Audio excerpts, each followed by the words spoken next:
السلام علیکم همت جان افیسیل چینل ته ښه راغلاست. څنګه کولی شو پای ټوکان موږ په 100 روپیو کې واخلو او خرڅ یې کړو.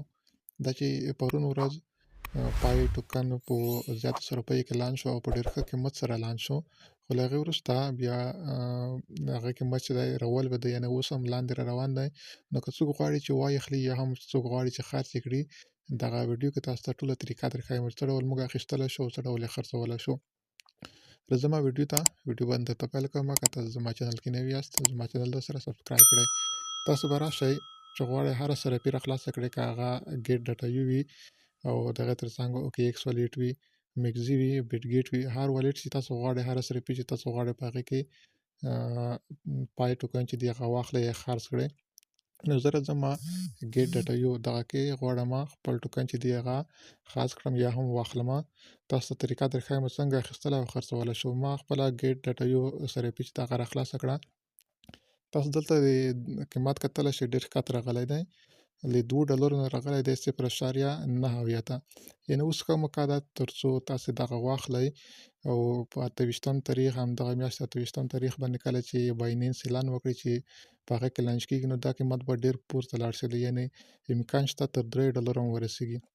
نو ستاسو لپاره ډېره ښه ګټه کوي. بیا نو څنګه کولی شو دغه موږ واخلو او یا هم خرڅ کړو. د هغې لپاره به تاسې راشئ، لومړی دغه ټریډ باندې به کلیک وکړئ.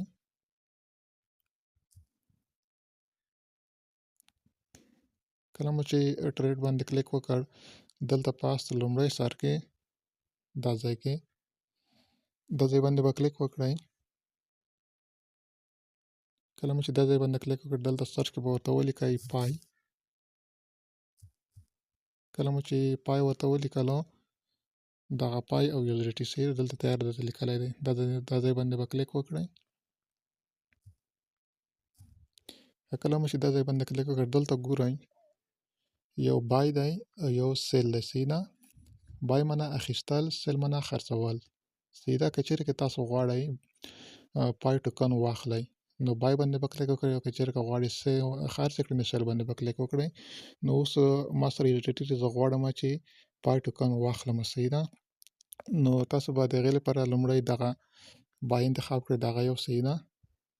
کله مو چې بای انتخاب کړ، بیا به راشئ دغه لیمیټ برخې ته، لیمیټ باندې به کلیک وکړئ. کله مو چې لیمیټ باندې کلیک وکړ، بیا به له هغې وروسته راشئ، دلته دا ځای کې به مارکیټ انتخاب کړئ ورته دغه.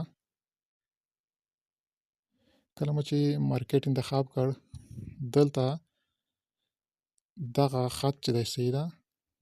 دغه خط که چېرې که غواړئ تاسو سره څومره USDT دي دغه ټول واخلئ، دغه خط به سر ته راورسوئ. صحیح ده؟ دلته تاسو کتلی شئ ما سره 50 USDT دي، ما ته ټول راواوښتل. او که چېرې که غواړئ چې کم واخلئ، دلته تاسو کولی شئ دغه په همدا اندازه دغه خط چې دی په خپله خوښه اندازه انتخاب کړئ. او که داسې نه کوئ، دلته ورته انتخاب خپل د خوښې USDT هم لیکلی شئ، څومره غواړئ. زه غواړم چې د 100 USDT واخلم. صحیح ده؟ کله مو چې دغه ورته ولیکل، نو له هغې وروسته به بیا راشئ دغه پای باندې به کلیک وکړئ، دا ځای باندې. صحیح ده؟ کله مو چې دې ځای باندې کلیک وکړ، نو دلته زموږ ارډر چې د هغه کمپلیټ شو. صحیح ده؟ دلته سیس برخې ته به راشئ، دلته به موږ ته پای چې دی هغه به اضافه شوي وي. دلته کتلی شئ زموږ پای چې دی هغه واخیستلی شول. صحیح ده؟ دلته اوس غواړم بېرته دغه خرڅ کړم USDT ته. بیا به هم راشئ ټریډ ته، غواړم دغه پای اوس خرڅ کړم USDT ته. صحیح ده؟ تبدیل یې کړم. را به شئ سیل برخې ته، دا سیل باندې به کلیک وکړئ. کله مو چې سیل باندې کلیک وکړ، دلته به ورته هماغه مارکیټ انتخاب کړئ. دلته به ورته څومره چې غواړئ، یعنې زه غواړم ټول پای خرڅ کړم USDT ته. صحیح ده؟ بیا به راشئ سیل باندې به کلیک وکړئ، دا ځای باندې سیل پای باندې. کله مو چې سیل پای باندې کلیک وکړ، دغه زموږ ارډر پوره شو، زموږ پای خرڅ شول، USDT ته واوښتل. صحیح ده؟ نو په دې طریقه تاسو کولی شئ خپل پای چې دی هغه USDT ته واړوئ، او همداشانته کولی شئ د USDT په مقابل کې پای هم واخلئ. نو که چا سره USDT وي، نو کوشش وکړئ اوس وخت کې پای واخلئ، له ځان سره یې هولډ کړئ، له ځان سره یې وساتئ، تر څو 28 تاریخ باندې کله چې بایننس کې لس کېږي، نو یو ښه قیمت به واخلي. بیا تاسو ته هغه وخت کې ښه ګټه کوي. نو دغه ویډیو په دې هیله چې ویډیو مو خوښه شوې وي او طریقه به مو زده کړې وي د پای اخیستلو او خرڅولو. او ویډیو هم درسره شیر کړئ له ملګرو سره. زموږ چینل هم درسره سبسکرایب کړئ. مننه.